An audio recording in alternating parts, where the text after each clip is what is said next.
Welcome back, dear listeners. This is Cedar McGee on Viewpoint with Cedar and Friends. We had a really robust first half hour with Anthony Coluccio. I like that name, so easy to say.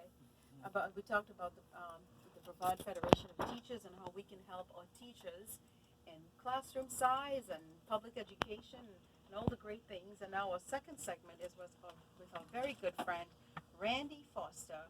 Randy is a retired supervisory Deputy U.S. Marshal. He has over 25 years of experience on the federal, state, and local levels of law enforcement. He has always been a supporter of Viewpoint with Cedar and Friends, and we love when he's on. And today we're talking about something that is so disturbing, the abuse of power. And I think Randy is going to talk a little bit about that in a minute. So, Randy, but first, before we go to that topic, just tell our listeners a little bit more about yourself. Yes, I'm a retired supervisor, deputy U.S. Marshal. Also, I've been a police officer um, in North Carolina and a federal air marshal. I done protection with Supreme Court justices. I actually arrested numerous American Most Wanted fugitives. But my passion is law enforcement. I love law enforcement. I'm a big supporter of law enforcement. The problem is, I don't like bad law enforcement officers. I don't like officers that abuse their power. And one thing about the police department, every police department have one section that's common, whether it's large or small. It's called internal affairs. And there's a reason why we have that internal affairs department to weed out bad cops or misconduct. What I do now, I have my own business. It's called Foster Expert. I'm a law enforcement expert witness, and I assist attorneys across the country with civil rights cases, criminal defense cases, police brutality cases, and I also do a lot of consulting. Yeah. Well, you and I, you sent me that video, that disturbing video out of Phoenix, Arizona. The police officer aiming a gun, yelling and screaming obscenities and threatening parents of a 4-year-old child who apparently took a doll from a store. Dollar General. Dollar General. And then this morning, CNN carried that video as well. And I tell you what, I broke down and I cried because I don't think any child anywhere in the world and parents should be treated as such. I agree totally. And I see a lot of videos. I see that. And that Every one of them is disturbing, I have to say. it is. And I've seen a lot more videos and I experienced as an expert witness more disturbing than that. But that's an example of excessive use of force. Use of force, an officer don't have to put their hands on you to use of force. And that's a good example of how the inappropriate use of force got totally out of hand by these officers. But when you point a gun at someone, that person who you pointing that gun should be a threat to your life. And apparently there wasn't a threat there. Yeah, how can a 4-year-old with a doll be a threat to someone, right? Or a pregnant woman holding a baby. Right. How is she going to be a Well, threat? they're suing, and I hope Yeah, they get the I $10 hope million. That kid could get a lot of dollies with that And $10 the million. thing that makes me crazy, too, is a lot of times these cases will come out, and you know this probably just as well, is that the other officers that are in that same division will say, yeah, they were a loaded, they were not right or something like that. There was always something beforehand, but then there was nothing in their record or in their employment record that said that they were bad or that they had misuse or misconduct before, which is always makes me crazy because it's like somewhere along the line somebody should have said something. We're trying to use that phrase here in the United States, right? If you see something, say something. And in our own judicial system, we're having things going on right now that Well, it see boils something, down to respect, I think. It boils down to Yeah. respect for the law and respect for the citizens. Right. We all agree if a police officer tells you, come out of the car, put your You hands do up, it. we do it. But what he's saying is that was excessive when a family and children, And all looking I'm on. saying is that there are other law enforcement folks that are probably around that officer that probably saw that behavior before should have said something. Exactly. Should have calmed them down, should have gotten them some help, should have gotten them maybe a couple of days Well- off. Well, a lot of that is swept under the rug as well. Yeah, well, it's called a blue line.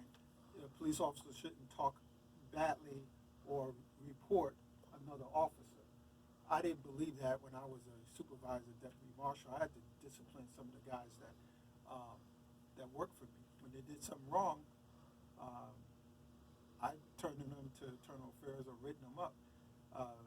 And I didn't get no pleasure out of doing that, but I took responsibility of their action because they worked for me. And there's still that blue line there. But here's what I find as an expert witness is also disturbing. An incident like that, if the officers would have charged that couple, it wasn't charged. And they started building a story, a negative story about the couple that other items would take it. A smear campaign. Right, a smear campaign. I don't care how many items would take it. It's a misdemeanor. It wasn't a threat to the officer. And the officer pulled their guns out and pointed at somebody. And it takes, what, how many pounds of pressure to pull a trigger? Not a lot. Well, not only that, but not a think lot, about the especially when you're amped up like that officer Exactly. was. well, think about the mental impact of this on those children as well. Yes. They're damaged for the rest of their lives, if you ask me, seeing something like that. And the Phoenix police chiefs called the arrest very unsettling, extremely unsettling. But more importantly, police killed 1,147 people in 2017.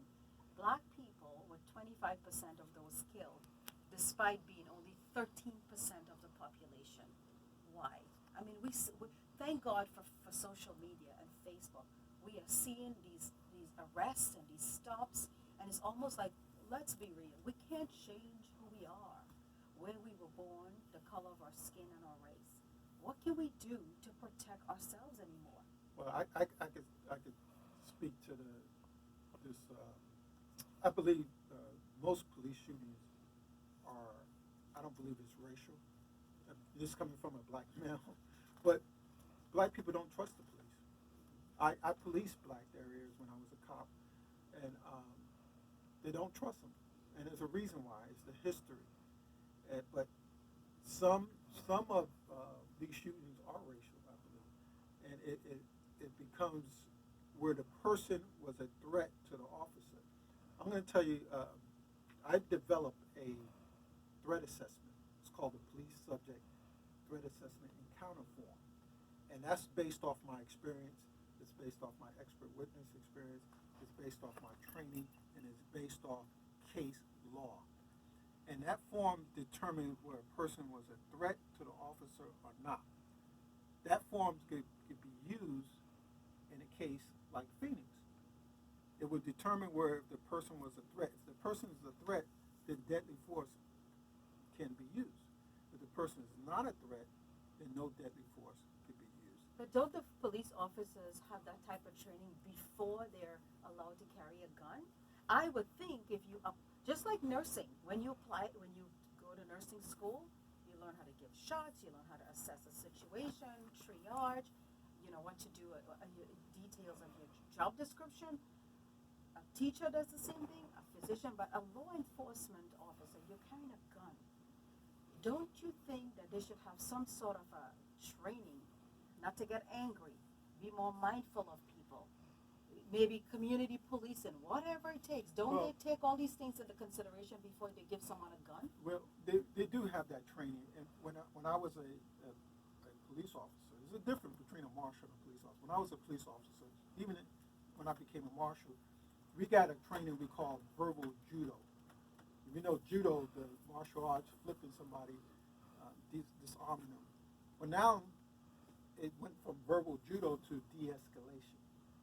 And de-escalation is not a law, it's not a statute, but an officer should de-escalate the situation in light of going to the next level of use of force. Now, there was no de-escalation in that video. No. The person who was escalating the violence was the officer.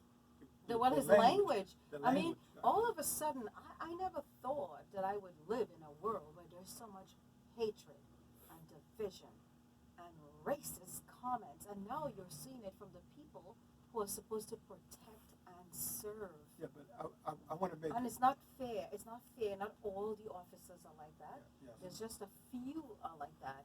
But those few bad apples, they paint a bad picture. It's almost like Ellen was saying, maybe they need to take a week off and think about what they're doing. It's a It's a being tough job. It is a tough job. It is It's a tough really job. a tough job.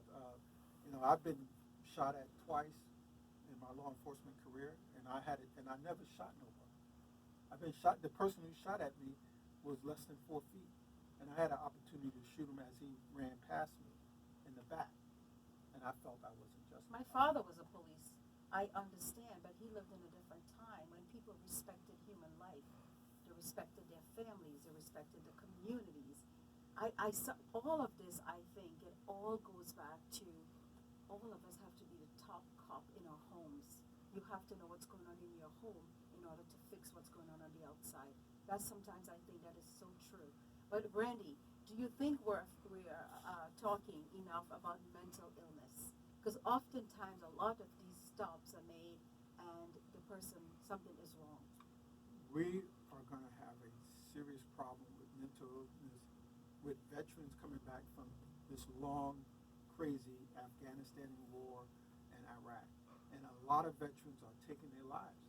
And a lot of officers are dealing with veterans who have guns, okay? Nothing wrong with having a gun. But if you have a gun and you're a veteran and you have some PTSD, that's a recipe for disaster. And officers are not trained to deal with that. And that's going to be, you're going to see more and more, and I would like to see a statistic done by the Department of Justice on that. Well, and de-escalation takes a whole new light when you're dealing Well, you with need a that voice type like Randy's. Right. Look at he's so calm. Yeah. He really should be teaching some of these police officers how to calm down. I mean, not all of them are bad, but The there's problem- situations where you need somebody to be like this. The problem is, see, that they wouldn't listen to me if I was in front of them. Here's the thing. Social media has become integrated in American life. It's all over. There's so many social media websites out there. And when you put a video like this, it's good in one sense that it shows the bad things that happen, and everybody needs to be aware of that and need to learn from that video. But in the flip side of it, a lot of young people are shying away from law enforcement. Police departments across the country has a hard time recruiting women and men in law enforcement, and even in this county, they have a hard time getting the proper people. Passing a background goes to education, like we Yes. talked about. The use of drugs and such other. So it's social media has shied away a lot of young people from going in law enforcement because they don't want to be on a video like we saw. They don't want to be shamed for life, really. Yeah. Look at the shooting in Parkland High School. That The school officer, resource. now Yes. they're going to charge the officer. They're going to Yeah. charge their officer Yeah. for not doing his job. And you know what? You just deterred hundreds of people from joining the force. It used to be that teaching and police officers were two of the professions that everybody wanted. And now they don't. And I think we need cooler heads to prevail and say why. I mean, in some communities, we do need the police officers to come from within that community. Yes. Yes. Because when you know your community, you know there's certain things that are acceptable in a community. You catch a fellow with a joint, so what? Let him go. Right. You're not going to lock him up for one joint. Right. He's got a plant, all right, kill the plant, let's move on. You're not going to lock him up because when you lock him up, he cannot feed his family. He cannot volunteer in his child's school. He's not there to do homework. While there are people in the corporate offices sitting down, they're scamming millions of dollars easily. But yet still you're going to go off. So I think it's very important to have people from within that community police that Well, it's community. the same thing. I remember the police officers in our town. We knew everybody's name. You know, they knew because they grew up in our town. You know, so it was like everybody knew, you know, Charlie, and you know, it was like everybody was on a first name basis. Even teachers, where I you live had now, teachers who taught your sisters and brothers and everybody in your whole family. I've lived So- where I've lived for 25 years. I know 2 police officers by name Yeah, in the because entire community. back in the 70s and the 80s, law enforcement, I mean, we had police brutality back then. I Yeah, could sure. tell you some stories. We just didn't have social media. We didn't have social media putting Right. it, What putting it happens in to their daily grown lives. men? What happens to grown men and women that once they get a title, some of them become so difficult? Yes. I mean, is it the title, the power of the badge, the power of the uniform, the power of the gun? What is it that makes a human being who's supposed to be mindful and humble and kind to others makes Well, them such a beast? I could speak to that. You have, I call them wannabe cops, people that want to be officers for the wrong reasons, and they're not a criminal such, but they fantasize, and a lot of stuff comes off TV. I call them Hollywood cops. They think what you see on TV is reality when it comes to law enforcement, which is far from the truth. The closest thing that you're going to get to reality in law enforcement is the FBI files or the TV show called Cops. That's what law enforcement is all about. But these SVU, forensic, crime story, yeah, forensic files. They want to be like Yeah. Miami Vice. Vice, Right, yeah. Yeah, you're yeah, I right. don't want to name the old school TV show like T.J. Hooker and Yeah, all right. Starsky and that. Hutch, So Hawaii Frank Five, Cannon. Hawaii Five-0. That's how old I am. Right. But that's, I call them Hollywood cops, and they want a badge and gun that gives them authority and power, and they can abuse that authority. The only person in the world, the only person in the country can take away your life is a law enforcement officer. They have the authority to take you out. If Yeah, they- and with Florida and the stand your ground law, that's a whole different ball game. if- Because you could shoot people and say, well, I thought he had Skittles in his pocket, or he had, something rattling in there. Could Well, be a the- baby rattle The, for the stand your ground law wasn't meant for law enforcement officer. It was meant for civilian. But now law Flip. enforcement is flipped. Law enforcement can use stand your ground. Law enforcement do not need to use that law That's right.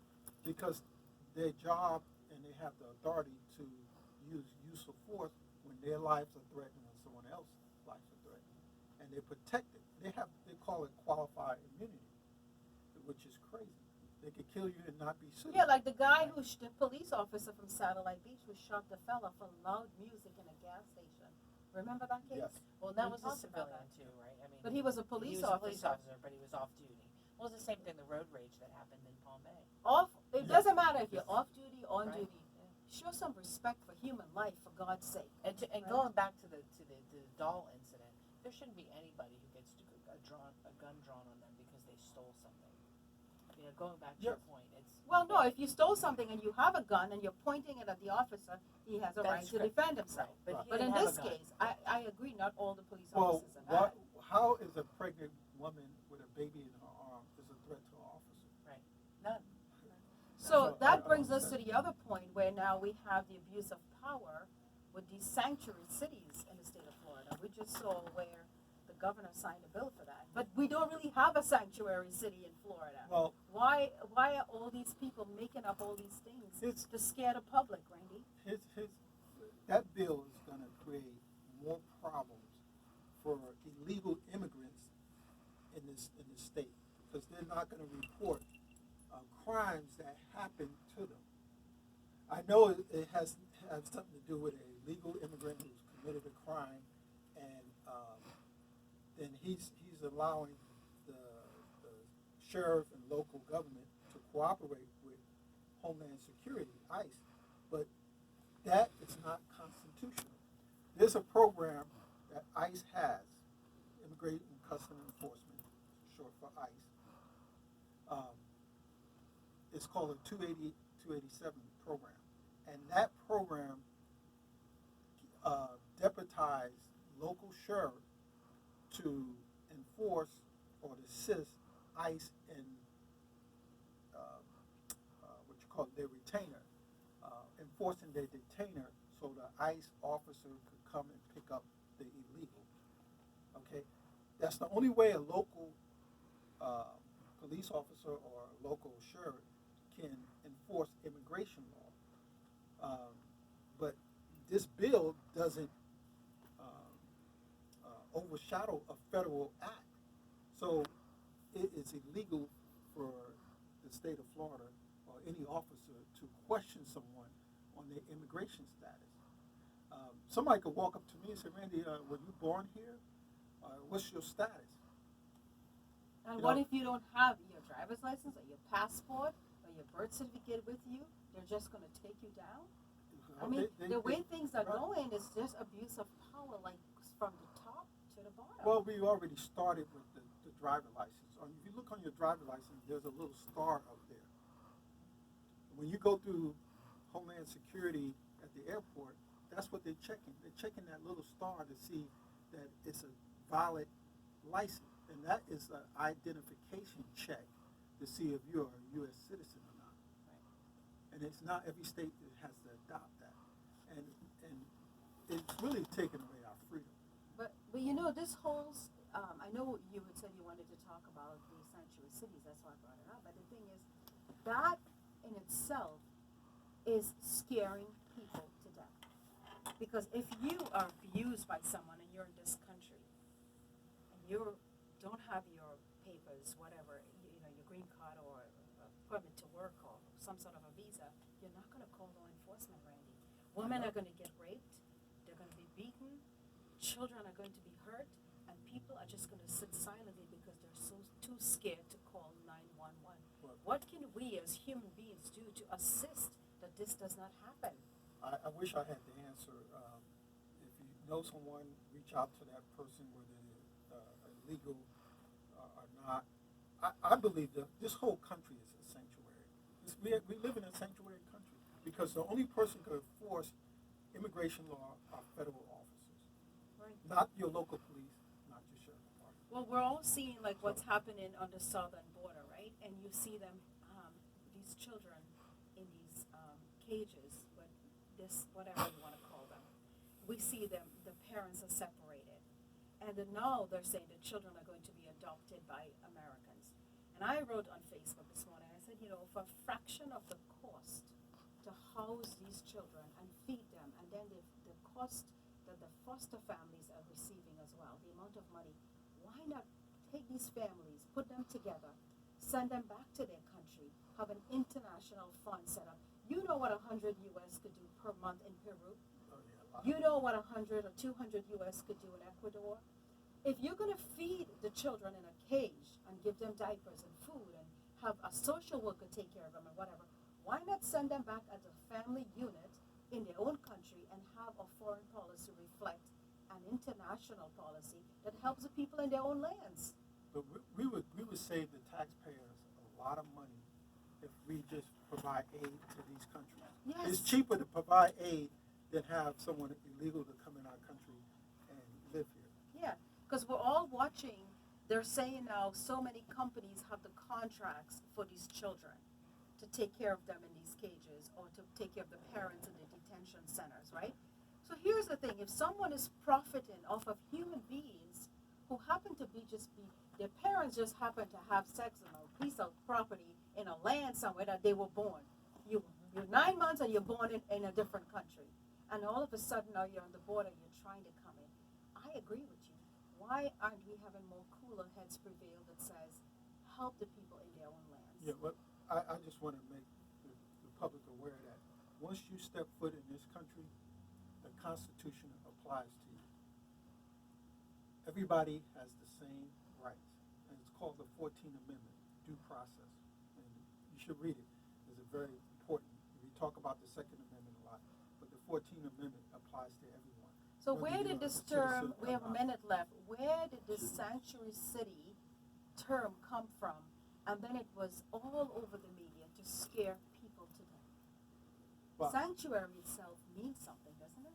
Well, I think it is, you know, the local government are not going to report their undocumented people. New York City is a sanctuary city. You know what New York City does? They issue identification cards to any anybody who wants it That's right. for free. Yeah, fact. As a matter of fact, they're going to give free education for anybody who wants to go to college. So that means if the state of New York can pay for it and educate. Does people actually believe when they say, be thy brother's keeper in thoughts, words, and action? Do they actually believe that they're talking about each other and other humans? My husband just read something, he's a medical profession, and he says, the DNA of humans, no matter the color of the skin, is the same. 100% the same. So why is it that man creates such borders? Because when you go to heaven, there ain't no section for who's black, who's white, who's an immigrant, who's a non-immigrant, who's yellow. There isn't. So why, when you die, they say, rest in peace. Why can't we all live in peace too and do what's right? No one is saying to bring everybody into this country. A lot of us are saying, let them apply for asylum. And if they are granted asylum, they should stay. And if not, send them back as a family with Yes. dignity and respect. And that same $1,200 a month you're going to give to a foster family to take care of that child, put it into an international fund and take care of people in their own lands. So give us the website one more time for Foster Experts. FosterExpert.com, FosterExpert.com, and you learn more about what I do. And we'll be right back after next Monday. Next Monday here on Viewpoint with Sita and So Friends. we want to thank Anthony Colucci for coming on and Randy Foster. Thank you. Thank you. No, I think he got it off there. He got it in. No, but you don't think about it. All that money